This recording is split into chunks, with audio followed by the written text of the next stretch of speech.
Hello दोस्तों, मामा लोलन से मिलने आती है लेकिन लोलन वहीं पर रुक जाती है क्योंकि मामा अंदर दवाई बना रही होती है। उसकी आवाज़ उसे बाहर तक आ रही होती है। मामा सोचते हैं कि मर के जिंदा करने वाली दवाई अमर होने वाली दवाई का एक नाकामयाब एक्सपेरिमेंट था जिसका इस्तेमाल स्वीडन ने किया था। पहले का अपोफिक्री बहुत ज़्यादा होशियार था। इसका मतलब शैनवे ने मुझसे कहा कि उसे ऐसी दवाई चाहिए जिससे कि वो 10 साल जवान लगे, लेकिन ये बनाना तो नामुमकिन है। फिर वो कहती है कि मुझे गर्व है कि मैं एक अपोफिक्री हूँ और मुझे अपने काम के प्रति पूरी निष्ठा है, जिसके ऊपर लोलन ये सुनकर खुश हो जाती है और वहाँ से चली जाती है। हमें मामा का डेली रूटीन दिखाया जाता है। वो दवाई बनाती है, शनमई से जाकर मिलती है, सारी ब्रीफिंग देती है, फिर वापस आके फिर से दवाई बनाती है और इसी के दौरान वो सो भी जाती है पढ़ पढ़ कर। मामा कहती है कि देखते देखते बहुत दिन गुजर गए, लेकिन तभी बाहर से आवाज़ आती है कि छोटे मालिक इस तरह से ना घूमे, उस तरफ ना जाए, उधर जाना मना है। क्यू कहता है कि किसको परवाह है, जिस पर मामा कहते हैं कि ये बच्चा इसे आज घर भेज दिया जाएगा, लेकिन फिर भी कितना उधम मचा रहा है। फिर इससे बू आती है। वो कहते हैं कि ये बू लगता है नीचे कोई वर्कशॉप है, खुदा करे कि वहाँ पर कोई धमाका ना हो जाए। पीछे कोई दरवाजा खटखटाता है। वो दहलीज पर एक कागज को पाती है, उसे खोलते उस पे लिखा होता है कि भाग जाओ, मैं सिपाही का ध्यान भटका रहा हूँ, तुम पीछे से भाग जाना। लेकिन तभी वहाँ पर वो सोचती है कि भाग जाओ, ये इतना आसान है क्या। तभी बाहर से आवाज़ें आने लगती है। सिपाही कहता है कि ये तुम क्या कर रहे हो, और वो दरवाज़ा खोल देता है। मामा देखते है कि सिपाही ने उसे पकड़ा हुआ होता है। तभी मामा कहती है कि भाग जाओ क्यों, जिसके ऊपर क्यों बेचारा शर्मा जाता है। स्वीडन कहती है कि तुम्हारे दिमाग में क्या चल रहा है, जिस पर मामा कहती है कि क्या कहने का मतलब है तुम्हारा, जिस पर स्वीडन कहती है कि तुमने इसे कहा था कि मेरी भागने में मदद करो, जिस पर मामा कहती है कि ऐसी कोई बात नहीं है। फिर वो सोचती है कि ये मेरी मदद करना चाहता था भागने में, लेकिन जाहिर सी बात है ये तो बच्चा ही है, लगता है कि इसके साथ अब बहुत बुरा होने वाला है। तभी स्वीडन मामा के लिबास में एक खट को देख लेती है। क्यों कहता है कि मैं तो ऐसे ही मजाक कर रहा था, मैं देखना चाहता था कि सिपाही अपना काम ठीक से करता है या नहीं। जिस पर सिपाही कहता है कि क्या कहा, जिस पर स्वीडन कहती है कि फिलहाल के लिए कोई भी ऐसा काम मत करना जो कि तफ्तीशनाक हो। जिस पर क्यों कहता है कि ठीक है। सिपाही कहता है लेकिन मैंने अपनी आंखों से देखा। जिस पर स्वीडन कहती है कि बस चुप हो जाओ, तुम समझ क्यों नहीं रहे हो, मैं मामलात को खत्म करने की कोशिश कर रही हूँ, वरना क्या होगा तुम जानते हो। जिस पर सिपाही खामोश हो जाता है। क्यों इस बात पे मुस्कुरा देता है। तभी मामा सोचती है कि शायद स्वीडन ने सब कुछ ठीक कर ही लिया है, लेकिन तभी पीछे से शनमई की आवाज़ आती है कि क्या हुआ। हम देखते हैं कि क्यों अपनी माँ को देखता है। वो कहता है मम्मा, लेकिन उसकी माँ कोई भी तरह की प्रतिक्रिया नहीं देती। जिस पर क्यों थोड़ा मायूस हो जाता है और कहता है मम्मा। शनमई पूछती है कि क्या हुआ, जिस पर स्वीडन कहती है कि कोई बड़ी बात नहीं है, बच्चा बस खेल रहा था। जिसके ऊपर शनमई कहती है तो अपोथेकरी बाहर क्यों है। जिस पर वो कहती है कि वो उसके साथ खेल रहा था और उसने सिपाही को भी इसमें शामिल कर लिया। शनमई कहती है फिर तो इसको अच्छे से समझ दिलानी पड़ेगी, लगता है कुछ दिन और इसे यहाँ पर रखना होगा,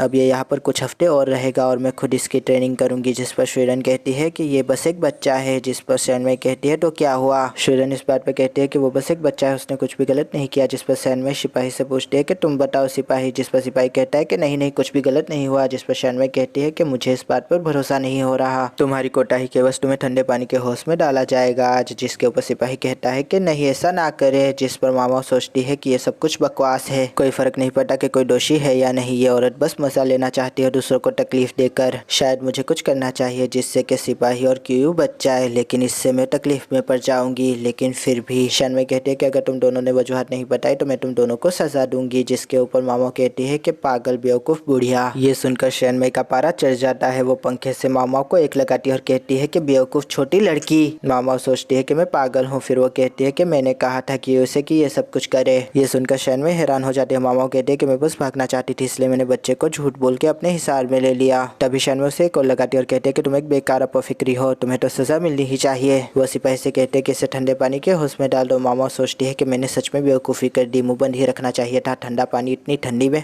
स्वीडन कहती है कि शनमई हम इतनी जल्दी दूसरा अपोथेकरी कहाँ से ढूंढेंगे। जिसके ऊपर शनमई कहते हैं कि तुमने सुना नहीं, मैंने कहा कि ये बेकार है। जिसके ऊपर स्वीडन कहती है लेकिन तभी वो उसके माथे पर एक मार देती है जिससे कि उसको खून निकलने लगता है। शनमई उसे चाट लेती है और थूक देती है और कहती है कि गंदे खून के साथ मिलकर शाही खून भी गंदा हो चुका है, और फिर टिश्यू पेपर को स्वीडन के सर पे फेंक देती है। मामा स्वीडन को देखती हुई सोचती है कि शायद स्वीडन को ऐसा लगता है कि ये सब कुछ उसकी वजह से हुआ है। लोलन कहती है कि मम्मी मुझे लगता है कि हमें दूसरी चीज को आजमाना चाहिए। जिसके ऊपर शनमई कहते हैं तुम्हारा मतलब टाइबून से तो नहीं है। जिसके ऊपर स्वीडन के होश उड़ जाते हैं। मामा सोचते हैं कि टाइबून, ये तो कहीं सुना सुना सा लगता है। शनमई कहते हैं कि सही कहा, पिछली बार जब इसका इस्तेमाल किया था तो रिजल्ट अच्छा आया था। जिसके ऊपर स्वीडन हाफने लगती है, उसके सांस फूलने लगती है। मामा सोचते हैं कि कहीं तो सुना है मैंने इसका नाम। हम देखते हैं कि मामा के साथ सिपाही एक बक्सा और एक मशाल लेकर तहखाने में आता है। फिर वो मशाल को एक जानिब रख देता है तहखाने में और कहता है कि मुझे माफ करना, मैं तुम्हारे साथ ये नहीं करना चाहता था, लेकिन शनमई के ऑर्डर है। फिर वो तहखाने को ताला लगाकर वहां से चला जाता है। मामा सोचती है कि अब मुझे याद आया टाइबोन, प्राचीन काल के पागल राजा ने एक मौत की सजा नाफिज की थी जिसका नाम था टाइबोन। इस सजा में तभी हम देखते हैं कि सांप, जहरीले कीड़े मकोड़े और मेंढक उस बक्से से बाहर निकलने लगते हैं। मामा सोचते हैं कि इस सजा में जहरीले कीड़े मकोड़ों के साथ कैदियों को रखा जाता था। तभी सांप मामा को देखकर हंकारने लगता है। मामा कहते हैं कि अब मुझे बिल्कुल भी ताज्जुब नहीं हो रहा कि सूरन को सांप से डर लगता है। फिर मामा शैतानी हंसी हंसने लगती है। वो शिशु और जिनसी की दी हुई पिनों को बाहर निकाल लेती है और कहती है कि ये तो बहुत ज्यादा खतरनाक है। थोड़ी देर बाद सिपाही वापस आता है। वो कहता है कि मैं ही क्यों। तभी वो देखता है कि कमरे के अंदर से धुआं निकल रहा होता है। वो सोचता है कि ये सुगंध तो भुने हुए मांस की है कहीं उसने। तभी हम देखते हैं कि मामा आराम से कबाब का मजा ले रही होती है और वो कहता है कि तुम ये क्या कर रही हो। जिस पर मामा कहते हैं कि तुम्हारे पास नमक है। जिस पर वो कहता है कि हरगिज नहीं है। मामा कहते हैं कि होता तो मजा आ जाता, ये बहुत ही ज्यादा टेस्टी है। जिस पर सिपाही कहता है कि मुझे लगा कि यहाँ पर मछली होगी, लेकिन वो कैसे आएगी भला। अच्छा बताना तो तुमने ये कैसे किया। जिसके ऊपर मामा कहती है कि मैंने उन पिनों का इस्तेमाल किया जो कि मुझे तोहफे में मिली थी। सिपाही कहता है कि तुम इतनी आराम से कैसे हो सकते हो। जिस पर मामा कहते हैं कि असल में बात यह थी कि जब तुमने बक्सा खोला तो वो बहुत ही ज्यादा स्लो थे। दिखने में लग रहा था कि उन पर आलसदारी हो गई थी, इसलिए मैंने सबसे पहले उनका काम तमाम किया जो कि जहरीले थे।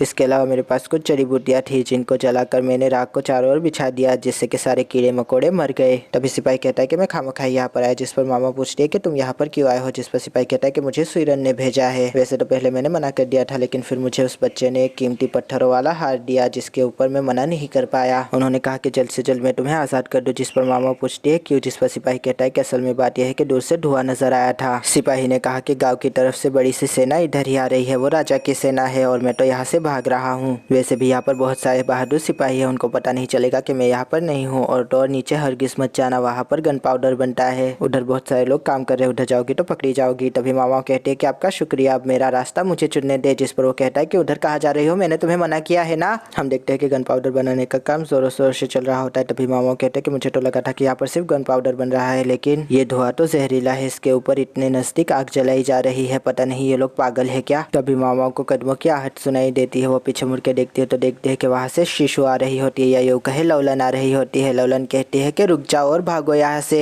जिस पर मजदूर कहते हैं कि ये आप क्या कह रही है। जिस पर लौलन कहते हैं कि दुश्मन की सेना ने यहाँ पर हमला कर दिया है, दबदबे वाली जगह पे अब शमशान घाट बनने वाला है, यहाँ पर लड़ाई होगी, जल्द से जल्द यहाँ से भाग जाओ। फिर शिशु चांदी के सिक्कों भरी थैली को वहीं पर फेंक देती है, जिसको देखकर मजदूर खुश हो जाते हैं। वो सारे के सारे चांदी के सिक्कों पे टूट पड़ते हैं। तभी शिशु बारूद के बक्सों के पास जाती है। तभी एक मजदूर कहता है कि आपको यहाँ नहीं होना चाहिए। जिस पर शिशु कहते हैं कि तुम्हें लालच नहीं है चांदी के सिक्कों का क्यों। फिर वो कहते हैं कि अब इन सबको ठिकाने लगाने का वक्त आ चुका है। फिर वो उसके ऊपर मशाल फेंक देती है। सब लोग चौंक जाते हैं। मामा सोचते हैं कि ये पागल है क्या, और तभी वहाँ पर धमाका हो जाता है। वो सिपाही जो जा रहा होता है वो धमाके की आवाज सुन के फिर से लौट आता है। मामा उठती है और देखती है कि पूरे गोदाम में आग लगी होती है। वो कहती है शिशु, और इसके बाद वो बाहर निकल जाती है और वो देखते है कि शिशु सामने ही बैठी हुई होती है। मामा और शिशु से कहते हैं शिशु। जिस पर शिशु कहते हैं कि तुम तो यहाँ पर नहीं होनी चाहिए थी, तुम यहाँ पर क्या कर रही हो, मुझे लगा था कि तुम वहाँ पर ठीक रहोगी। जिस पर मामा सोचती है कि सही कहा, एक कीड़े खाने वाली ही सोच सकती है कि मुझे से अपफिक्री वहाँ पर ठीक रहेगी। जिस पर लौलन कहती है कि क्या कहा, लेकिन वहाँ पर धमाके होने लगते हैं। मामा कहते हैं कि हमें यहाँ से निकलना होगा, राजा की फौज यही आ रही है, हमें यहाँ से भागना होगा। लेकिन लौलन अपना हाथ छुड़ा देती है और कहती है कि तुम जाओ, मैं नहीं आने वाली, मुझे कुछ चीजों को ठीक करना है। लौलन ऊपर जाने लगती है। तभी मामा उसके पीछे पीछे आने लगती है। लौलन कहती है कि तुम्हें मेरा पीछा नहीं करना चाहिए, ये सही मौका है, भाग जाओ। जिसके ऊपर मामा कहते हैं कि मुझे नहीं लगता कि वो सेना मुझे कुछ करने वाली है। जिसके ऊपर लौलन कहती है कि मेरी माँ को अगर तुम मिल गई तो वो तुम्हें जिंदा नहीं छोड़ेगी, वो अभी भिन्न आई हुई होगी। जिस पर मामा कहते हैं लेकिन वो तो तुम्हारी माँ है, वो तुम्हारी बात जरूर सुनेगी। जिसके ऊपर लौलन कहती है कि मेरी माँ को मेरा चेहरा तक याद नहीं है, मैं बहुत छोटी थी जब से मैं श्रृंगार कर रही हूँ, मुझे तो मालूम भी नहीं था कि श्रृंगार का मतलब क्या है। मेरी माँ मुझे हर रोज तैयार करवाती थी, एक छोटी गुड़िया की तरह, एक ऐसी गुड़िया जो हमेशा उनकी बात मानती है। हमें लौलन के बचपन का सीन दिखाया जाता है। वो सूरन से कहते हैं कि देखिए मैंने आपकी तरह कपड़े पहने हुए हैं। जिस पर सूरन कहती है कि लौलन। तभी लौलन कहती है कि चलिए अब हम खेलते हैं, मजा करेंगे। लेकिन पीछे से शैनमई की आवाज आती है कि क्या बातें कर रही हो तुम दोनों। लौलन शैनमई को देखकर थोड़ी डर जाती है और कहती है कि माँ, लेकिन उससे पहले ही शैनमई उसे मार देती है और कहती है कि अभी काम करो, जाओ, तुम मुखादमात बहुत गप्पे हाँकती हो, पहले मेरी चाय बनाओ। जिसके ऊपर लौलन कहती है कि मैं समझ गई कि उन्हें अपनी बच्ची से मोहब्बत ही नहीं थी, कभी उन्होंने मुझे पहचाना तक नहीं, क्योंकि मैं मुखादमात के लिबास में थी। उस दिन मैं समझ गई कि अगर मैं मुखादमात होती तो मेरे साथ भी वही कुछ होता। जिसके ऊपर मामा कहते हैं इसके बाद भी तुम सूरन से मिलने जाती रही। जिस पर लौलन कहते हैं कि वो मेरी बहन है और मेरे साथ बहुत अच्छा व्यवहार रखती है। इसके उलट मेरी माँ हमेशा कहती थी कि वो हमारी दुश्मन है और वो हमें हमेशा ही ठेस पहुंचाएगी। लेकिन मैं जानती हूँ कि मेरी माँ ने उसकी माँ की जान ले ली थी। बाबा को जब ये पता चला तो उन्होंने पहली बार सूरन का साथ दिया माँ के सामने। वो खड़े हो गए और सूरन को महल में वापस ले आए, जिसके ऊपर मेरी माँ पागल हो गई। वो चिल्लाने लगी, चिंघाने लगी और कहने लगी कि उसकी माँ और उसकी नानी उन दोनों ने भी मेरे साथ यही किया था। उनकी बेटी भी यही कर रही है। वो मुझे चिढ़ाती है और ऐसा दिखावा करती है जैसे मैं उनके सामने कुछ भी नहीं। इसके बाद सब लोग डर गए थे। सबको लगा कि माँ कुछ करेगी, लेकिन उन्होंने कुछ नहीं किया सिवाय इसके कि उन्होंने मेरी जिंदगी जहन्नम बना दी। तभी मामा की झपक जाती है। वो कहते हैं कि उसकी माँ और उसकी नानी। फिर उसे शुरन की वो बात याद आती है। जब वो तोहफे के तौर पर लौटाई गई तो उन्होंने देखा कि मेरे पिता ने मेरी माँ से शादी कर ली है। फिर उसे शनमई की वो बात याद आती है कि शाही खून गंदे खून के साथ मिलकर गंदा हो चुका है। फिर मामाओं कहते हैं कि इसका मतलब सुइरन। लवलन कहते हैं कि तुमने हरम में उस पहली मुखादमात के बारे में अफवाहें तो सुनी ही होगी, जो कि पहली विक्टिम थी माजी के राजा की, जिन्हें बाद में माजी के राजा से दूर कर दिया गया। जिसपे मामाओं कहते हैं कि वो औरत जो पिछले साल मरी थी। लवलन कहते हैं वो मेरी बहन की नानी है, उसका नाम टाइहू था। वो और कोई नहीं बल्कि मेरी माँ की लेडी इन वेटिंग थी। सबको बताया गया कि टाइहू डॉक्टर और उनकी बेटी को हरम से निकाल दिया गया, लेकिन ये सच नहीं है। सिर्फ डॉक्टर और टाइहू की बेटी को निकाला गया और टाइहू को वहीं पर छुपा के रखा गया, माजी के राजा की जीनत बनाकर। मामाओं कहते हैं इसका मतलब सुइरन के अंदर शाही खून है। सुइरन ने कहा कि वो भूत की कहानियां उसे वहाँ पर खिंचाव महसूस करवा रही है, लेकिन वो वहाँ पर नहीं जा सकती थी, इसलिए उसने मुझे भेजा। लेकिन हमें ये मालूम नहीं था कि सुइरन की नानी मेरी माँ से बहुत ज्यादा नफरत करती है और उसका बदला वो मुझसे लेना चाहती थी। भूत होने के बावजूद वो मुझे मारना चाहती थी। जिस पर मामाओं कहते हैं कि किसे पता कि भूत होते भी है या नहीं। जिस पर लवलन कहती है कि तुम पागल हो मामाओं, मेरी माँ ने एक शादीशुदा मर्द से शादी की, इसलिए नहीं क्योंकि वो उन्हें पसंद करती थी, बल्कि इसलिए क्योंकि वो उन औरतों को सबक सिखाना चाहती थी। वो मुझे चाहती थी। मेरे बाबा उसी कबीले का हिस्सा थे जो कि मगरिब के जानिब से आया था। हालांकि उनका और राजमाता का परिवार एक है। जिस पर मामा सोचते हैं इसलिए लवलन की आई साइड खराब है। लवलन कहती है कि मेरी माँ मुझे हमेशा कहती थी कि तुम अगली राजमाता हो सकती हो। तभी वो दरवाजे के आगे आकर खड़ी हो जाती है और वहीं पर थम जाती है। तभी मामा सोचती है कि लवलन शिशु, पता नहीं मैं इसे क्या बुलाऊं, लेकिन तभी वो उसके साथ की यादों को ताज़ा कर लेती है और कहती है कि शिशु। तभी शिशु थोड़ा हंस देती है और कहती है कि क्या है, जब हरम के अंदर गर्भपात की दवाएं घूम रही थी तो तुमने उनमें से एक ली थी ना। मामा कहती है कि वो कहानी, वो भूतिया कहानी जिसमें औरत अपने ही शोहर को मार देती है, वो औरत और कोई नहीं बल्कि तुम हो। क्यों? तुम समझती हो कि तुम एक कीड़ा हो जिसको हरमनुमा पिंजरे में सबने बंद कर दिया था, जिसके जीने मरने से किसी को कोई फर्क नहीं पड़ता था। बस फर्क इस बात से पड़ता था कि वो बेटा पैदा करती है या बेटी।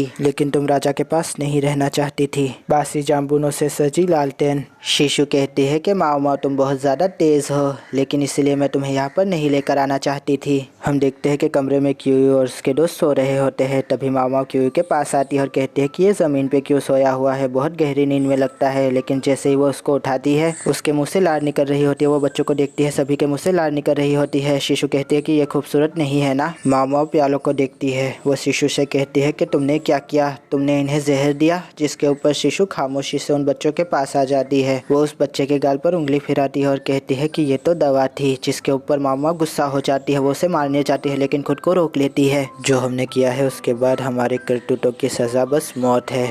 उसमें बच्चे, बूढ़े, औरतें सभी शामिल है। तुम्हें तो ये मालूम ही होगा ना मामा। जिसके ऊपर मामा ठुठरने लगती है, कांपने लगती है। मैंने उनसे कहा कि ये मीठा रस है। फिर मैंने उनके साथ मिलकर तस्वीरें देखी, उन्हें कहानियाँ भी सुनाई। कुछ बच्चों ने कहा कि वो अपनी माँ की गोद में सर रख कर सोना चाहते हैं, लेकिन मैं ये नहीं कर सकती थी क्योंकि उनकी माँ मेरी माँ की बहुत करीबी है। कि उन्हें आखिरी दम तक प्याला नहीं पीना चाहा क्योंकि शायद वो तुम्हें बचाना चाहता था, या शायद उसे पता चल गया था। हमें शिशु और क्यू दिखाए जाते हैं। क्यू के हाथ में प्याला होता है। वो लवलन को देखता है और फिर प्याले को देखता है। वो बहुत ही ज़्यादा मायूस नज़र आ रहा होता है।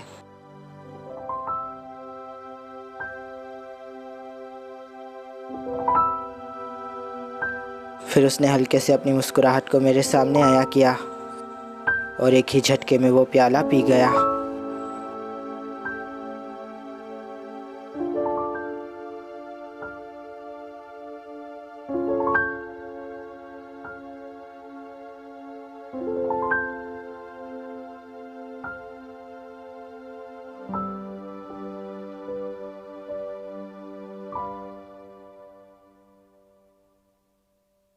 माओ माओ ने कहा, तुम मुझे यहाँ लेकर ही क्यों आई?